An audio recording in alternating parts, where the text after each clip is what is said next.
Hello wise people, saya Vian. Sebenarnya sudah lama saya pengen ngejelasin mengenai revolusi industri 4 sejak video terakhir saya beberapa bulan yang lalu. Tapi baru sekarang akhirnya keinginan itu terwujud. Kenapa begitu lama?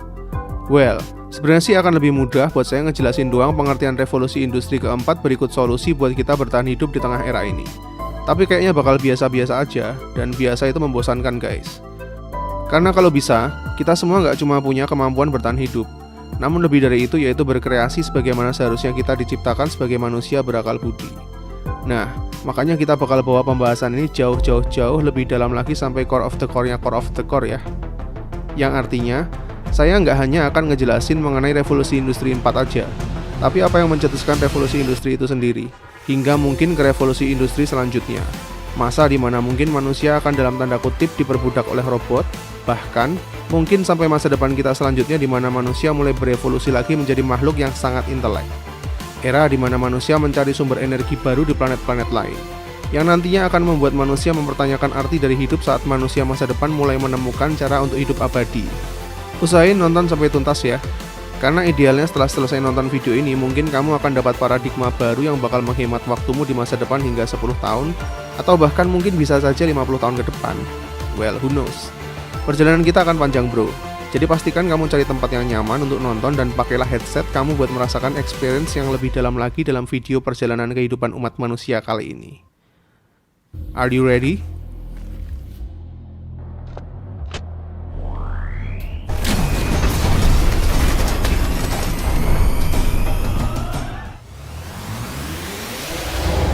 Nah, ini dia.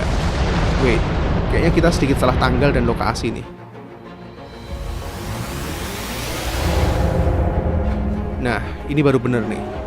Kalau di peradaban sekarang kalian pegang gadget sebagai survival kit kalian, di zaman batu dulu pegangnya gadget-gadget multifungsi yang dibikin pakai batu guys. Bisa buat bikin makanan atau bisa juga buat nimbuk dino. Karena di zaman prehistorik dulu, kalau keluar gua pilihannya antara makan atau dimakan. Ya, intinya ini adalah era society 1 di mana kondisi sosial manusia saat itu masih tergolong primitif dan hidup berpindah-pindah tempat untuk mencari makanan. Terus lanjut ke zaman perunggu, di mana bangsa Sumeria berhasil menemukan cara yang lebih efektif untuk membuat gadget dengan cara melebur perunggu. Dengan penemuan baru perunggu ini banyak sekali gadget-gadget baru ditemukan. Dan di era ini kondisi sosial mereka sudah semakin pintar dan mulai bisa bercocok tanam dan tinggal menetap. Inilah perkembangan manusia yang disebut Society 2.0.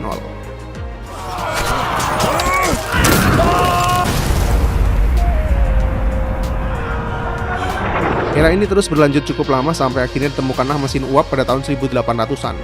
Yang artinya dimulailah revolusi industri yang pertama, di mana efisiensi pekerjaan semakin baik berkali-kali lipat karena adanya mesin. Dan kondisi ini membuat kondisi sosial manusia di era itu juga berkembang. Jika sebelumnya semua orang bertani dan bercocok tanam, kini mulai beralih ke industri. Itulah yang memulai tahapan Society 3.0. Sejak adanya revolusi industri 1 dan Society 3, paradigma manusia pada era itu benar-benar mencapai tahap keemasan.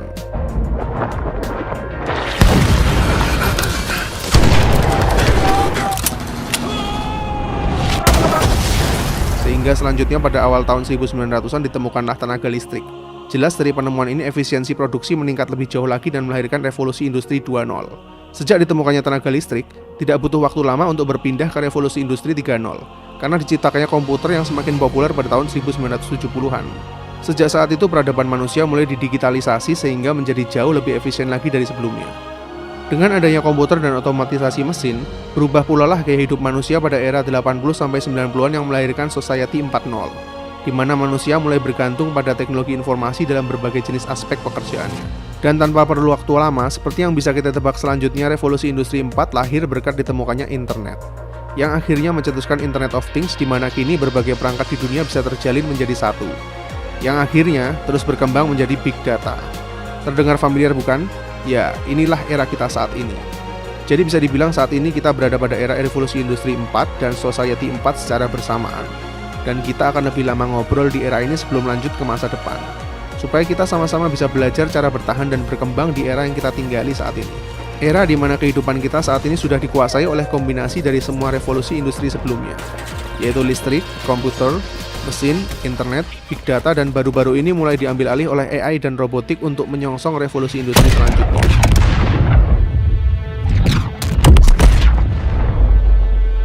Ini adalah era transisi di mana teknologi akan mulai mengambil alih sebagian besar pekerjaan manusia, di mana peran listrik dan mesin pada revolusi industri kedua sudah menggantikan otot manusia. Komputer dan otomatisasi di era revolusi industri ketiga sudah mulai mengambil alih pekerjaan otak kiri kita, dan kemungkinan besar peran AI juga akan segera mengambil alih pekerjaan otak kanan kita. Namun hal ini masih belumlah seberapa, karena sebentar lagi era robotik akan semakin berkembang lebih jauh lagi untuk menggantikan banyak pekerjaan profesional.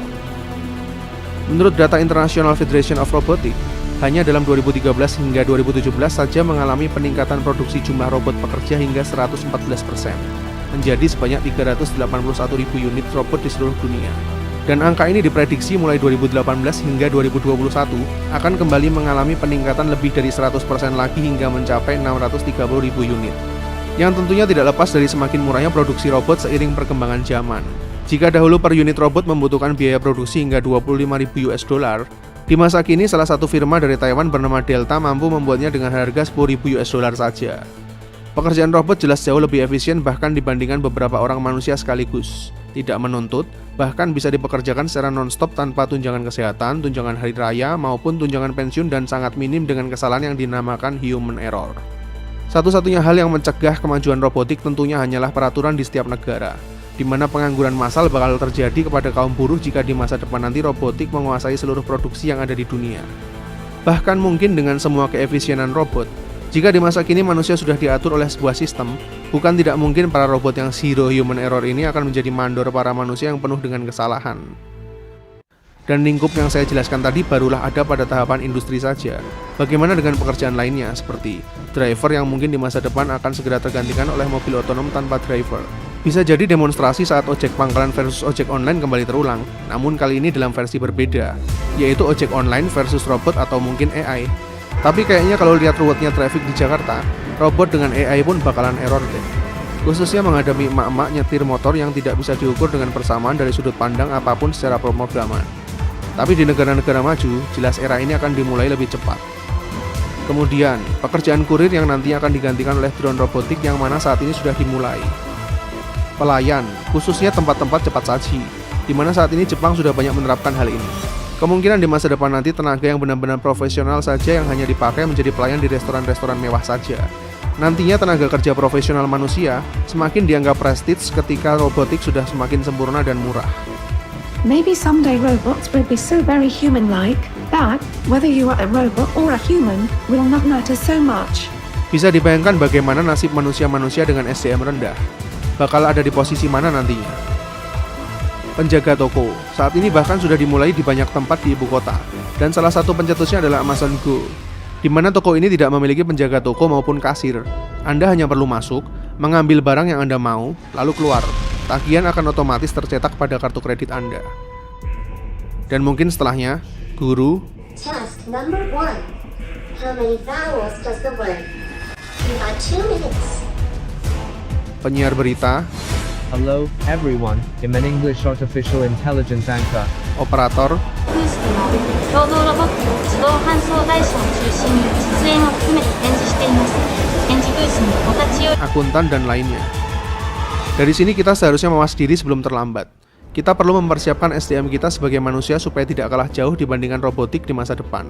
Khususnya mempersiapkan skill profesional yang lebih humanis supaya tetap bisa bertahan. Namun di tengah transisi ini, masih ada beberapa peluang pekerjaan yang belum bisa ditransformasi oleh teknologi saat ini maupun di masa depan. Inilah peluang kita untuk tetap eksis di industri keempat ini. Di antaranya adalah pekerjaan yang berhubungan dengan critical thinking, yaitu kemampuan untuk berpikir kritis dan analisis, maupun problem solving, di mana membutuhkan sebuah inisiatif tinggi yang hanya bisa dipikirkan oleh daya kreasi manusia, misalnya programmer, analis, atau politikus. Collaboration, yaitu kemampuan untuk beradaptasi dan bekerja sama, saling sinergi bersama untuk sebuah kepentingan, termasuk manajemen people, misalnya manajer, HRD, dan pemimpin. Communication, skill berkomunikasi yang mampu mengedepankan sisi emosional dan empati, sesuatu yang tidak mudah digantikan oleh sebuah program dan robot dalam waktu dekat, seperti sales marketing, public relation, atau pengacara. Creativity, daya cipta kreasi manusia dan imajinasi. Inilah yang membuat manusia unik dan berbeda, seperti entertainer, konten kreator, atau musisi. Setidaknya 4 hal ini masih relevan untuk bertahan di era komputerisasi digital dan otomatisasi sehingga menyongsong revolusi industri selanjutnya. Namun pekerjaan-pekerjaan yang sebagian besar memerlukan otot, perhitungan pasti maupun pekerjaan yang bersifat repetitif, sepenuhnya akan segera digantikan oleh sistem dan mesin. Dan saya tidak sedang membicarakan angan-angan 100 tahun ke depan.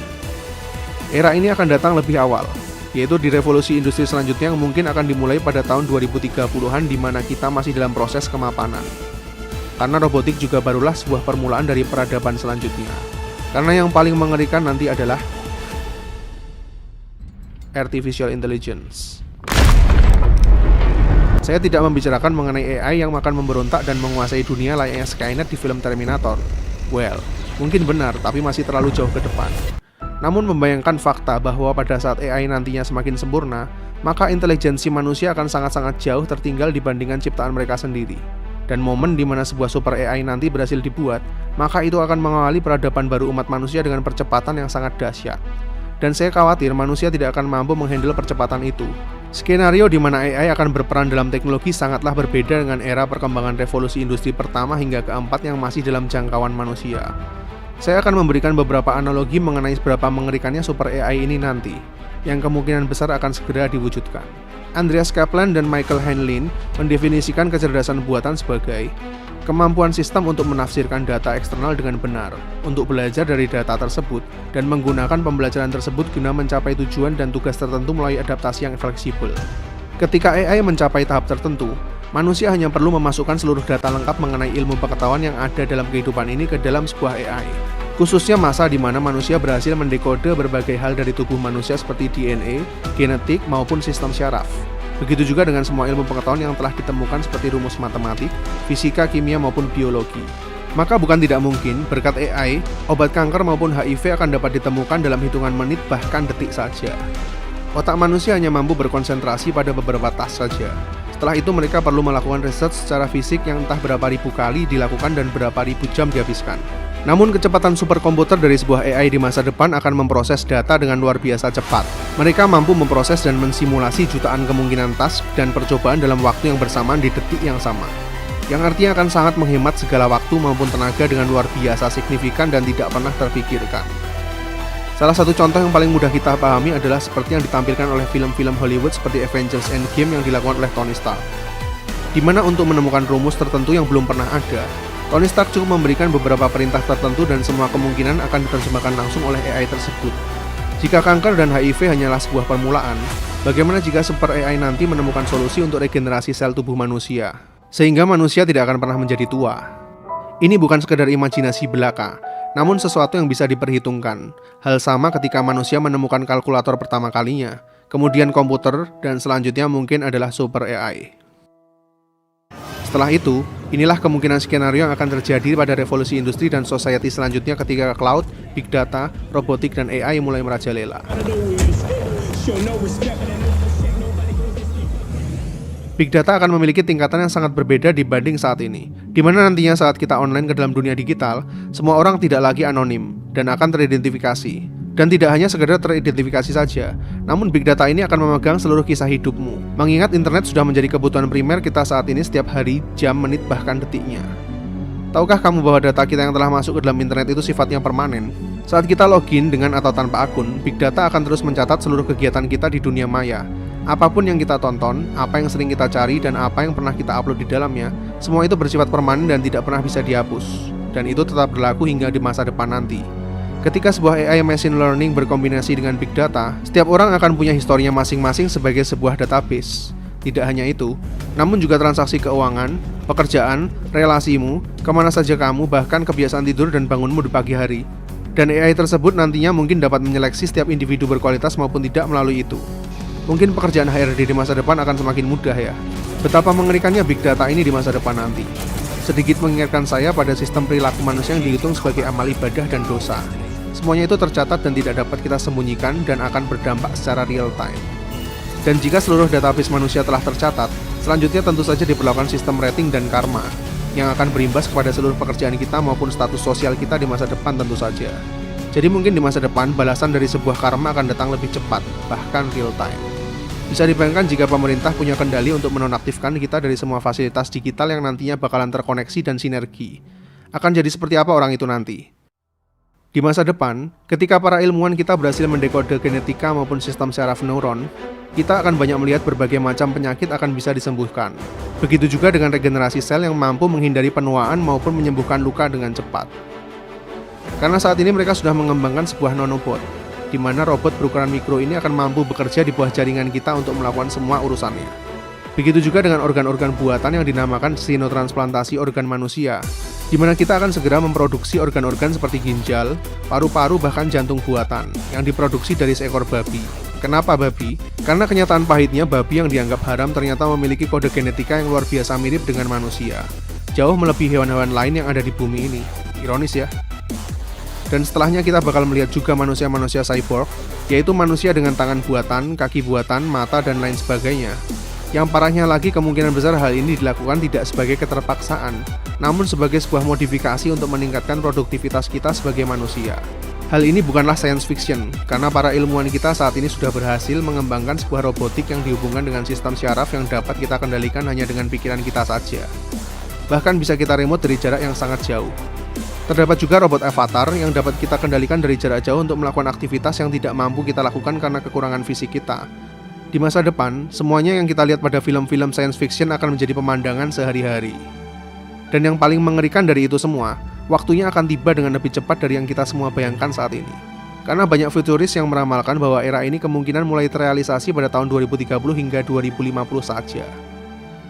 AI dan robotik akan sangat merajalela, dan mungkin itu adalah awal baru bagi peradaban umat manusia yang akan menjadi revolusi industri tahap kelima, di mana manusia dengan robot akan hidup bersama-sama. Tapi transisi itu pasti akan menjadi sebuah konflik besar nanti di mana manusia mulai mempertanyakan peran mereka di dunia yang semakin kecil dan terbatas. Di tahap ini saya jamin manusia-manusia malas yang tidak berevolusi untuk menjadi lebih baik akan terpinggirkan ke dunia luar secara otomatis. Komputer akan berubah menjadi sebuah AI saja yang terkoneksi dengan hampir semua benda, dan bentuk smartphone sudah berevolusi menjadi wearable gadget yang berada di mana-mana.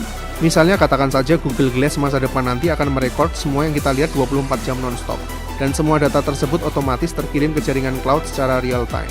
Standar kamera yang memiliki kemampuan face recognition akan berada di setiap titik kota, dan semuanya terkoneksi dengan jaringan big data yang di dalamnya menyimpan database setiap manusia.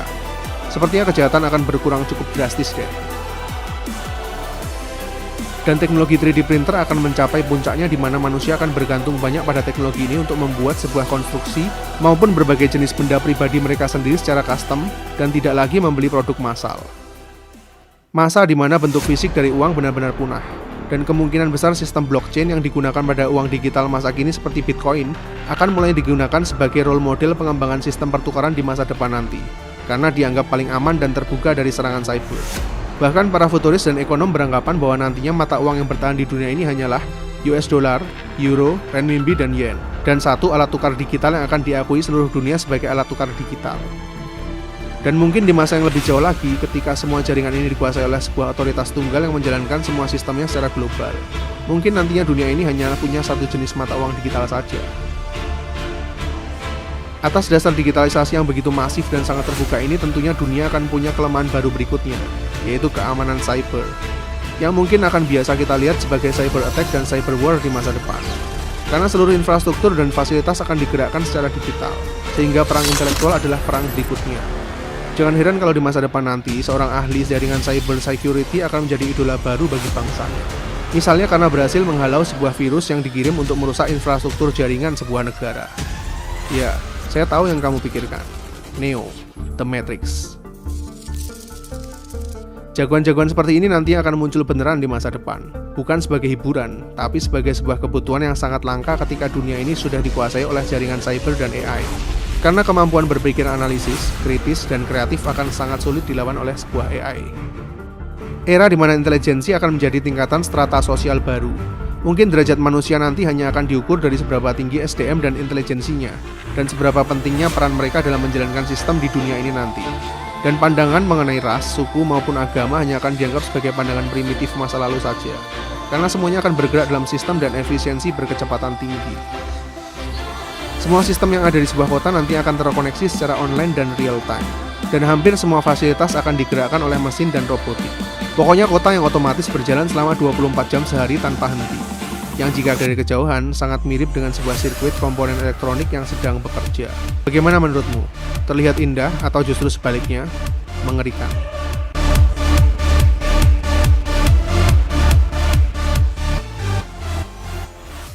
Nah, sampai tahap ini, manusia jelas akan berevolusi lagi menjadi manusia jenis baru lagi. Jika saat ini kita dikategorikan sebagai Homo sapiens yang mulai beralih ke Homo Deus menurut pandangan Harari, di mana manusia masa depan nanti akan mampu memaksimalkan kinerja otaknya jauh-jauh lebih optimal lagi. Tapi ironisnya, ketika sebuah intelijensi bekerja semakin dominan, akan berdampak pada sisi emosional yang semakin berkurang. Bahasa sederhananya, semakin banyak tahu dan pintar seseorang akan membuatnya semakin susah mendapatkan sebuah spontanitas. Karena semuanya terukur.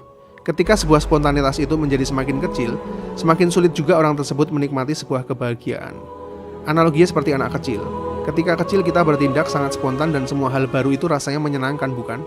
Dan begitu semakin beranjak dewasa dan mengerti berbagai hal, segalanya mulai terasa hambar dan biasa saja. Ironis kan bro? Manusia berevolusi supaya menjadi semakin efisien, dan evolusi itu membuat kita menjadi semakin mirip dengan sebuah robot yang kita ciptakan. Untungnya manusia masih memiliki emosi untuk menyeimbangkan mimpi buruk itu, sehingga kita dapat merasakan sebuah cinta dan kasih sayang. Yang mungkin sebuah robot terpintar di masa depan pun sulit memahami esensinya, karena memahami dan merasakan itu berbeda. Dan itulah hadiah terbesar Tuhan kepada kita. Namun itu jugalah yang tidak bisa Tuhan paksakan kepada kita. Sebuah kehendak bebas untuk mengasihi penciptanya. Dan mungkin ketulusan kasih yang tanpa paksaan kepada sang pencipta itu bagi dia adalah sesuatu yang lebih hebat melebihi alam semesta ini sendiri. Karena alam semesta beserta semua hukumnya ini terlalu mudah untuk dia ciptakan.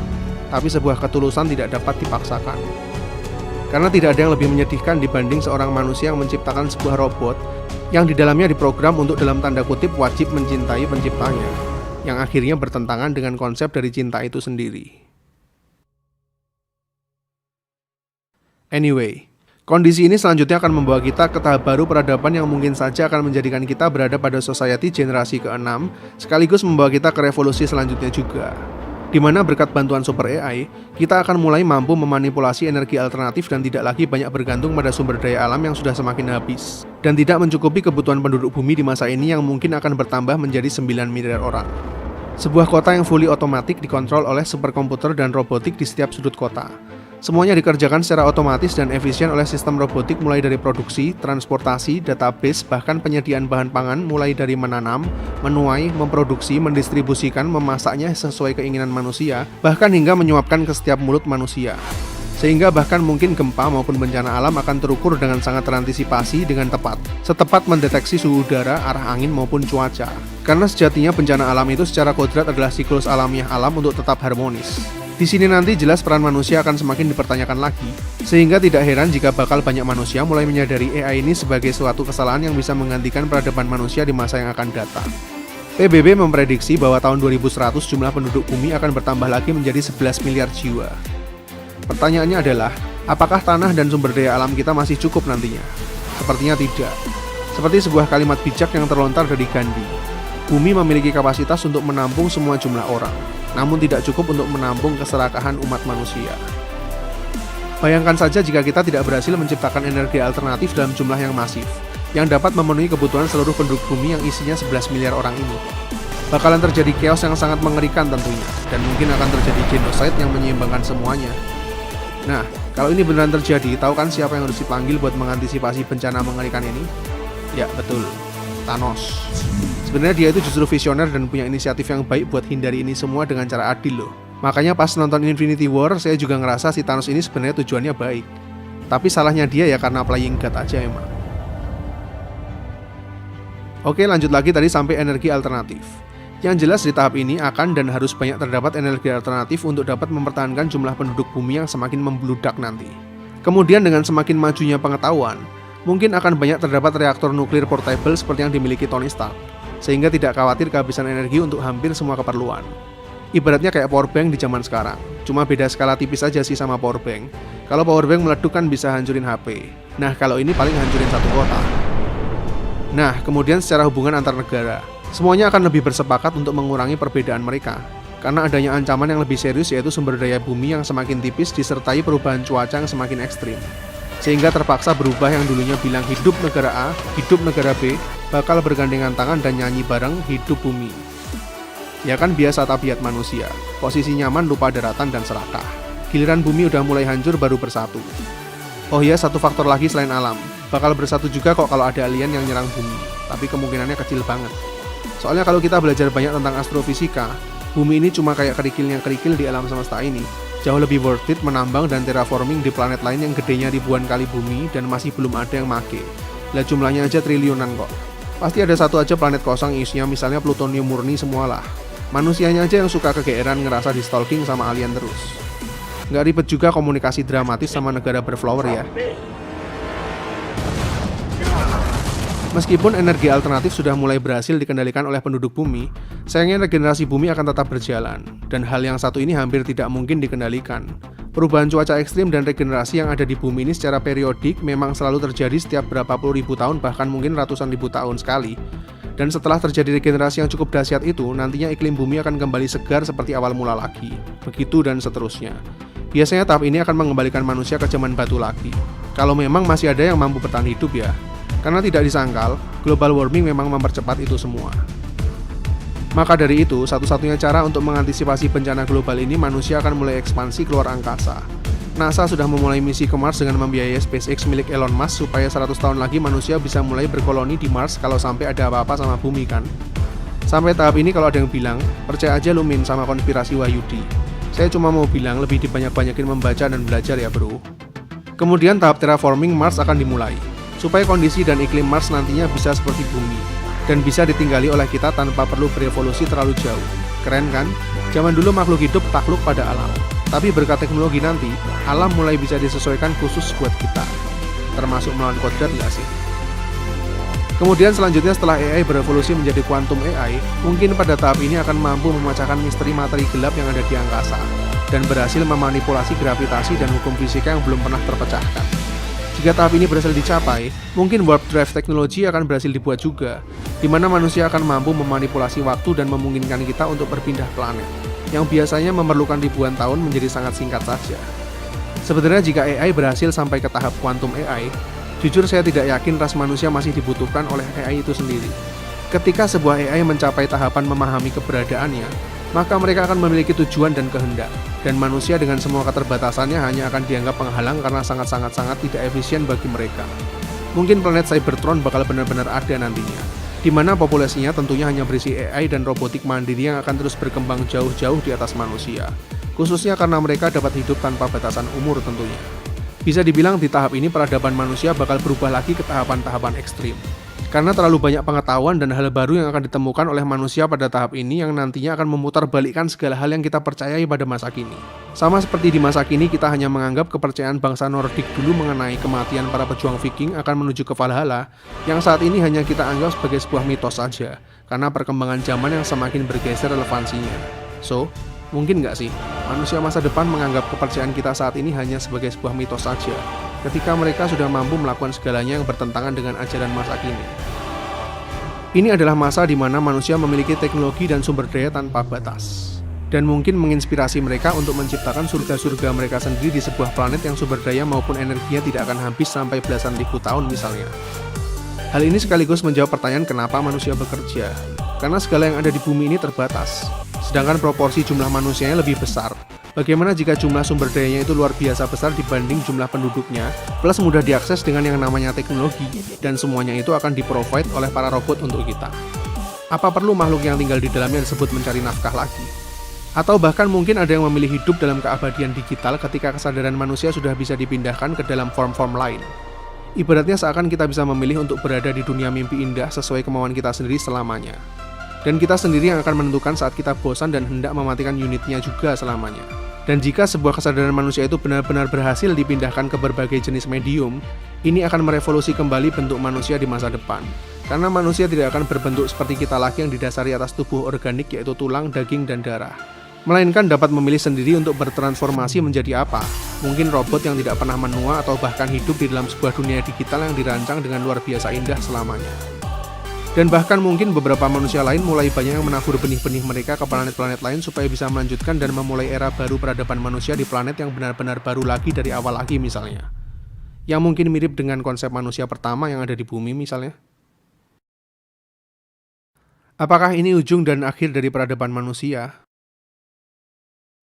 Ternyata tidak. Bahkan ini hanyalah sebuah permulaan. Karena seluruh siklus peradaban sejak awal mula manusia mengenal peradaban ini bagi alam semesta yang berusia miliaran tahun ini hanyalah seperti sebuah debu kosmik saja. Alias sama sekali tidak mengintervensi keabsolutan alam semesta yang tanpa batas ini. Coba deh kita lihat di mana posisi semua peradaban maha dahsyat yang dari tadi kita bicarakan di alam semesta ini.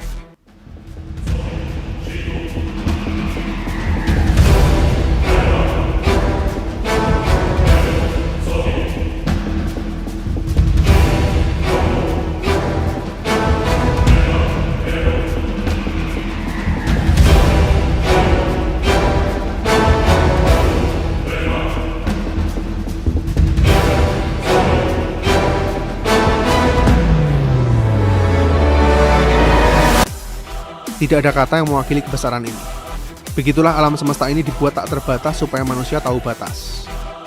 Karena akan ada masanya alam ini meregenerasi dirinya supaya selalu harmonis. Sama seperti siklus cuaca yang ada di bumi. Dan sama seperti sebuah bintang yang akan hancur jika saatnya tiba. Karena tahukah kamu bahwa di angkasa setiap detik terdapat 30 bintang yang hancur dan 4.000 bintang baru yang lahir di angkasa. Bagi makhluk hidup yang tinggal di dalam planet terdekat bintang hancur tadi, mungkin ini adalah kiamat yang sangat mengerikan, tapi bagi alam semesta ini, itu hanyalah sebuah rutinitas harian yang terjadi setiap detiknya. Begitu juga jika terjadi sebuah ledakan dengan skala maha dahsyat seperti supernova, bahkan hypernova yang akan menghancurkan seluruh planet, bintang, solar system, bahkan seluruh galaksi, yang merupakan bagian dari siklus kelangsungan hidup alam semesta ini. Makhluk mana yang mampu menghindari ini? Siapapun dan apapun tidak akan mampu menolaknya. Itulah bagaimana siklus alam ini bekerja sejak miliaran tahun yang lalu. Jika di luar sana memang terdapat banyak makhluk hidup dengan peradabannya masing-masing, maka setiap detiknya terdapat peradaban yang musnah tanpa sempat berevolusi lebih lanjut, dan mungkin akan digantikan dengan yang baru lagi, begitu dan seterusnya. Karena ratusan, ribuan, bahkan jutaan tahun itu sangatlah kecil bagi kebesaran alam semesta ini. Begitu juga dengan manusia. Ada saatnya sesuatu yang baik datang kepada kita. Ada saatnya sesuatu yang baik pergi dari kita. Segala sesuatu ada masanya. Hal sama juga berlaku pada alam semesta ini. Karena kita hanyalah salah satu bagian dari partikel alam ini juga. Termasuk seluruh peradaban yang telah dibangun manusia dengan sombongnya. Siapakah kita di antara kedikdayaan tanpa batas ini? Kita tetaplah salah satu debu kosmik yang tercipta dan akan kembali lagi menjadi debu. Yang ironisnya, kematian pada akhirnya akan tetap menghampiri semua makhluk yang ada di alam semesta ini. Nasib sama akan tetap dirasakan oleh makhluk dengan intelektual tertinggi yang telah membangun sebuah peradaban maha tinggi berusia ribuan tahun, maupun sebuah bakteri yang baru saja hidup selama beberapa detik, tanpa kecuali. Meskipun ada juga beberapa manusia yang beruntung telah menikmati kebahagiaan bersama keluarga kecilnya di sedikit waktu hidupnya itu setiap detiknya, dan mendapatkan semua kenangan terindah di akhir hayatnya. Perbedaan terbesar akan didapat oleh seseorang yang punya kebesaran hati untuk mau memahami, ikhlas dan bersyukur atas apa yang ada, dan bukan berfokus pada yang tiada. Karena sebenarnya, hidup itu sendiri adalah sebuah anugerah. Anugerah bagi setiap orang yang hidup karena punya kesempatan untuk bisa memilih menjalani hidupnya dengan bahagia meskipun singkat. Sedangkan orang yang mati dan belum pernah dilahirkan tidak akan punya kesempatan memilih. Bahkan tidak pernah dilahirkan mungkin akan lebih baik dibandingkan ada hanya untuk menderita, bukan? Kebahagiaan itu bukanlah sebuah pencarian, namun sebuah pilihan. Selanjutnya siklus alam ini akan kembali berputar seperti siklus sebelumnya, dan mungkin hancur karena sebab lainnya lagi. Kemudian kembali terulang lagi, begitu dan seterusnya yang mungkin telah terjadi selama miliaran tahun terakhir. Dan Raja Sulaiman, manusia paling berhikmat yang pernah ada dan dinubuatkan tidak akan pernah ada lagi manusia yang lebih berhikmat dibanding dia, sudah melihat semua visi ini sejak ribuan tahun yang lalu yang tertuang dalam tulisan-tulisannya yang mengilhami video saya ini. Dari sini bisa kita simpulkan bahwa tingkatan hikmat itu berada jauh di atas pengetahuan. Ilmu pengetahuan adalah sarana kita untuk lebih memahami kehidupan. Sedangkan hikmat adalah memahami kebenaran mengenai segala sesuatu mulai dari ada hingga tiada. Manusia bukan insan yang hanya bertahan hidup untuk menunggu ajal menjemput. Namun sebaik-baiknya manusia adalah yang berguna bagi sesamanya dan memberikan warisan berharga untuk bagian generasi yang kita tinggali semasa kita hidup, demi generasi selanjutnya yang lebih baik lagi. Karena itulah yang membedakan manusia dengan makhluk lain yang ada di bumi ini. Saya Fian, see you in the next videos.